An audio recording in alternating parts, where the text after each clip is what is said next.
구약성경 101쪽쯤에 있습니다. 하나님의 말씀 출애굽기 13장 17절에서 22절까지의 말씀입니다. 구약성경 101쪽쯤에 있습니다. 말씀을 교독하고 마지막 22절의 말씀을 함께 읽도록 하겠습니다. 바로가 백성을 보낸 후에 블레셋 사람의 땅의 길은 가까울지라도 하나님이 그들을 그 길로 인도하지 아니하셨으니 이나 하나님이 말씀하시기를 이 백성이 전쟁을 하게 되면 마음을 돌이켜 애굽으로 돌아갈까 하셨음이라.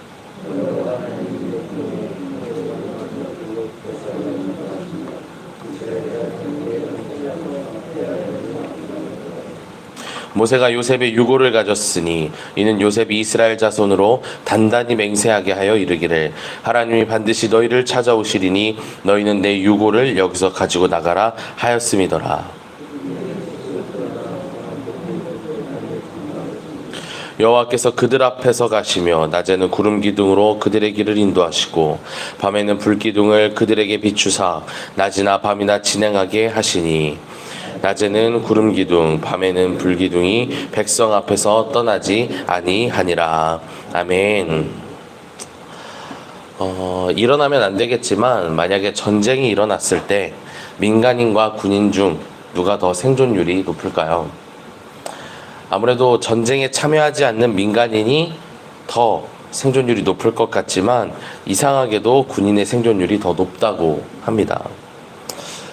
그 이유에는 여러 가지가 이유가 있겠죠. 근데 그 무엇보다도 민간인보다 군인이 자기 스스로를 지킬 무기를 가지고 있다는 것이 가장 큰 이유가 될 것입니다. 그리고 또 여러 이유 중에는 이런 이유도 있습니다.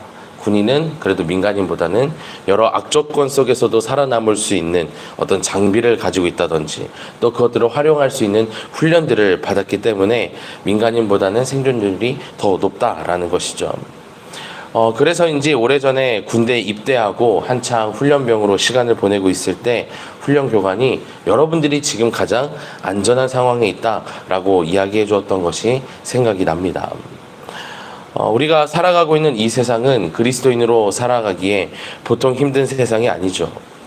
우리를 넘어지게 하는 죄된 것들, 우리를 유혹하는 것들이 지천에 널려 있습니다. 이런 세상을 우리가 그리스도인으로서 살아가게 될 때 이 세상의 사람들과 같은 앞서 이야기했던 민간인처럼 산다라고 한다면 우리는 이 영적 전쟁으로 가득한 세상에서 승리하지 못할 것입니다. 그래서 하나님은 우리를 민간인이 아닌 여호와의 군사로 부르셨고 오늘 본문에 등장하는 이스라엘 백성들 또한 당신의 군사로 부르셨음을 우리는 보게 됩니다. 출애굽기 12장 41절 말씀입니다. 430년이 끝나는 그날에 여호와의 군대가 다 애굽 땅에서 나왔은즉 모세의 인도를 따라 이집트를 빠져나왔던 이 이스라엘 자손을 향해서 여호와의 군대라고 이야기하고 있습니다. 그래서 오늘은 이스라엘 백성들의 이 피난 행렬을 단순한 피난 행렬이 아니라 행군으로 바꾸신 하나님, 아무것도 몰랐던 민간인들을 군대로 삼으신 하나님을 살펴보면서 그리스도인으로서 우리의 삶의 결단을 이어가려고 합니다. 오늘 본문에 보면 당시 모세의 인도를 따라 이집트를 빠져나왔던 이 이스라엘 자손들은요, 하나님께서 약속하신 가나안 땅을 가야 했습니다. 그리고 가나안 땅에 갈 수 있는 길은 세 가지가 있었어요. 첫 번째는요, 이집트와 가나안을 이어주는 가장 최단 경로인 블레셋 사람의 땅을 지나가는 길이었습니다. 그런데 그 길은요, 당시에 아주 중요한 무역로였기 때문에 이집트 군대뿐만 아니라 블레셋의 군대 또한 마주할 위험이 있었다는 거죠.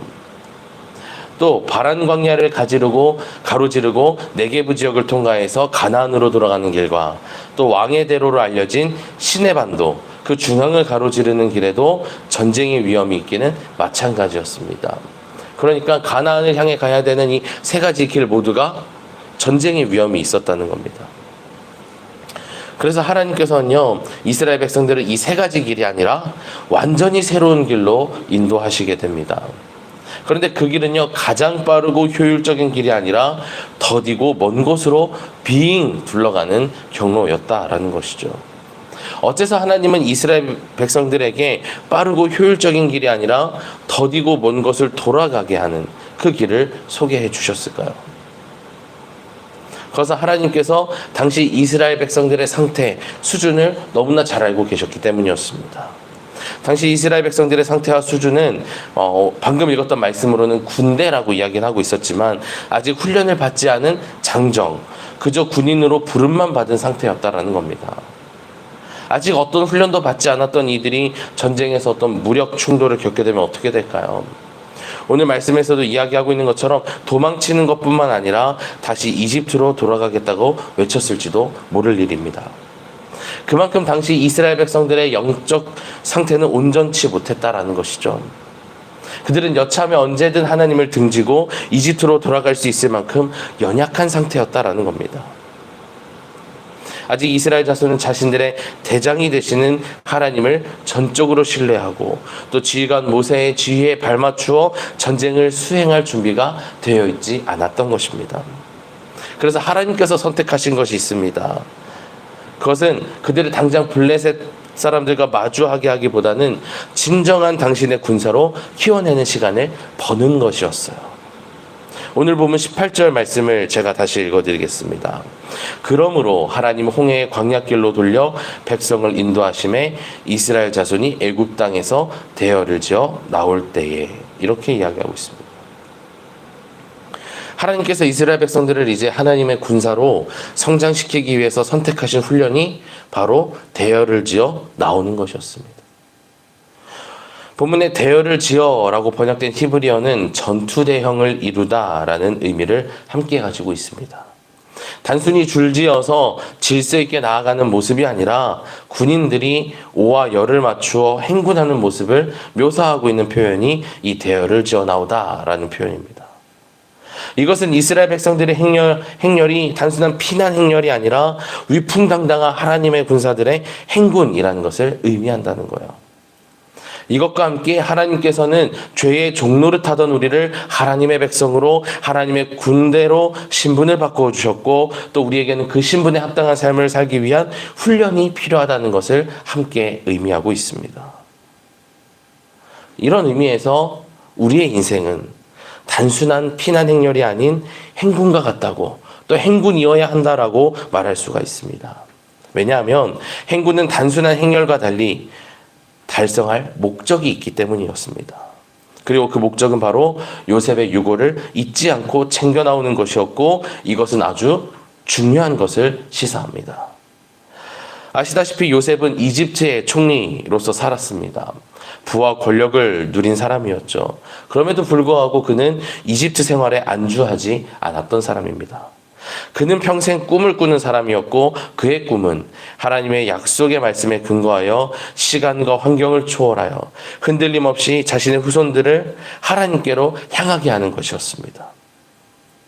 우리는 여기서 하나님께서 우리를 구원하신 이후에 세속적인 형통한 삶으로 인도하시지 않고 반드시 광야라는 시간을 보내고 그곳에서 훈련을 받게 하시는 이유를 우리는 알게 됩니다. 바로 이 광야라고 하는 이 시공간을 견뎌내기 위해서는 오직 하나님밖에 없다라는 것을 우리의 영혼육에 깊이 새기도록 하기 위함이라는 것이죠.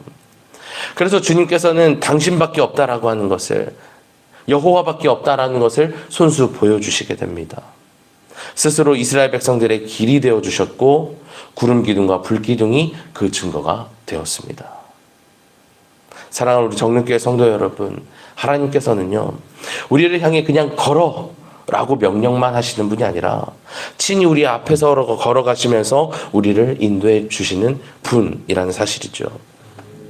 한 번도 가지 않은 우리 인생길 위에 우리가 어디로 가야 할지 분명한 이정표가 우리의 눈에는 잘 보이지 않습니다. 그래서 우리는 항상 혼란 속에서 살아가죠.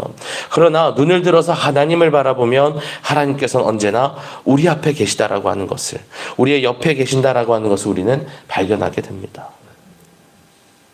예수님께서 길을 찾는 도마에게 내가 그 길이라고 말씀하셨습니다.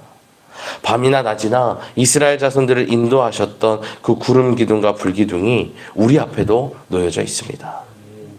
임마누엘의 주님께서는 언제나 우리와 함께하고 계십니다.